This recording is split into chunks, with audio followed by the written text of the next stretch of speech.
Hello, welcome to John's Author Diary for the weekend in April the 8th, 2018. I've had quite a productive week. I've been going over the line edits for Blind Gambit, so I'm now halfway through that draft. I'm really tightening it up. It's getting to a point where it's almost ready to be sent off for a professional edit. So once that's out the way, I can start working on building hype up for the launch. I mentioned last week that I was struggling to get excited about Wasteland Book 4. All that has now changed. I've written a detailed outline, and now I realise I've also got a Wasteland Book 5 to write. So I did want to wrap this book up by Book 3, but there are just more stories that I want to tell in this world. So I'm really glad that happened, because I was really struggling. I was really worried that my heart wasn't in it. I think if you're not excited about a project like that, then it's not going to be a very good read.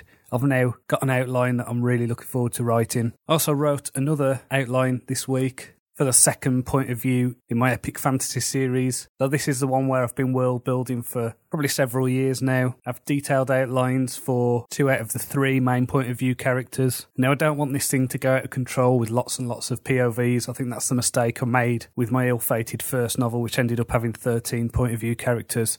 But I do feel that there's a potential for a 4th point of view, but with far fewer scenes. Now, there's a possibility that what I might do is separate this off as a novella and have it as a parallel story to the main one. That might work better in terms of flow and pacing, but all these little things are probably a bit of a way off yet. I read a really cool Philip K. Dick story this week. I think at that point you should take a shot or something like that, because it's becoming a bit of a catchphrase, but I read a story called Autofac, which was a really cool take on post-apocalyptic stuff. It was almost like an inversion of the robot uprising story. Instead of the robots taking over, trying to kill humanity, the apocalypse had come because the robots were trying to help humanity. Now, this isn't in the way that you get with, say, something like Terminator, where the robots work out that humanity's doomed, so they should kill them anyway. This is more of the robots are trying to rebuild after a war, but by doing so, they're also sapping all the resources from everywhere. So it's a fun story. It was from his Electric Dreams collection, which I've now finished. Highly recommend that. Really good collection.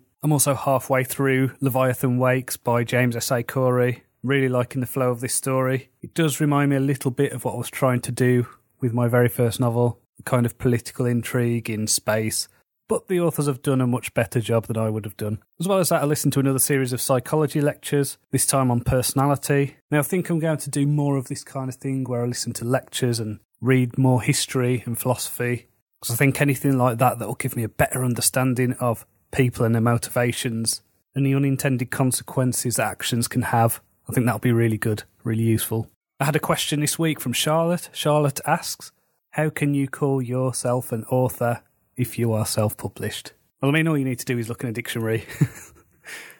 The act of writing a book isn't the same as its distribution model. So this would be like saying to someone, you're not a musician unless you've got a record deal with a major record company. Self-publishing is everywhere now. Our society's built around it. We've got Facebook, where we can publish our thoughts straight away. We've got YouTube, where we can make videos and publish them. We've got podcasts. We've got places like Bandcamp and Patreon, which allow us creators to connect with fans. It does surprise me in 2018 that this is still a view that some people hold. I decided to become an independent author as a business decision. There's an opportunity for readers to find new authors and people who might not have been picked up by publishing companies. Now, something that has been picked up by a publisher is not a sign of quality. It is not an assurance that what you will read will be good. And this is the same with self-published works. This is the same with independent work. This is the same with small press works. I've chosen a route where I can publish on average 3 to 4 novels a year, where I'll get a fair share of royalties, where I have control of my marketing, and I can write what I want. There are a lot of reasons why publishers reject manuscripts. And again, this has nothing to do with the quality. They make business decisions, they make marketing decisions. A lot of publishers have quotas for the types of stories and types of authors now that they want to publish. So if I write one of the best vampire stories ever written, but a publisher has filled its slot for vampire stories, then chances are it won't get published.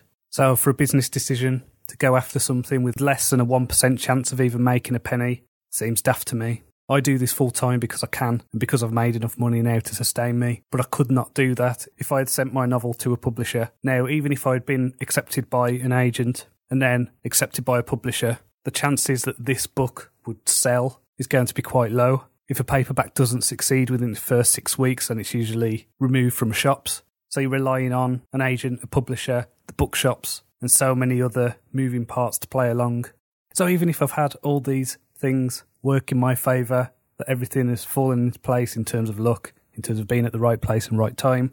Because of the publishing cycle, my book wouldn't be coming out until next year at the earliest. And then book 2, maybe they'd go for that, maybe they wouldn't. I'd have to wait another 6 months to get my royalties. And even then, the reporting is so untransparent that I would have no idea what I'm getting until I got my checks. So because I'm an indie author, I can respond, I can change path, I can write what I want, when I want, how I want it. And for me, that's the best position to be in. The people who are successful in traditional publishing now are the Stephen Kings, the James Pattersons, the people who've been around for years. I do all the work. It's all on me. I hire graphic designers to design my covers. I hire professional editors to make sure that my work is of sufficient quality. I have a team of readers who check my story, look at my work. I've now got business partners who look at my outlines and make sure that things are okay before I even start writing. So, yeah, I think I've gone on a bit of a tangent there answering that. But essentially, I do call myself an author because I've written novels, people have bought them, they've enjoyed them, and they've given me good ratings.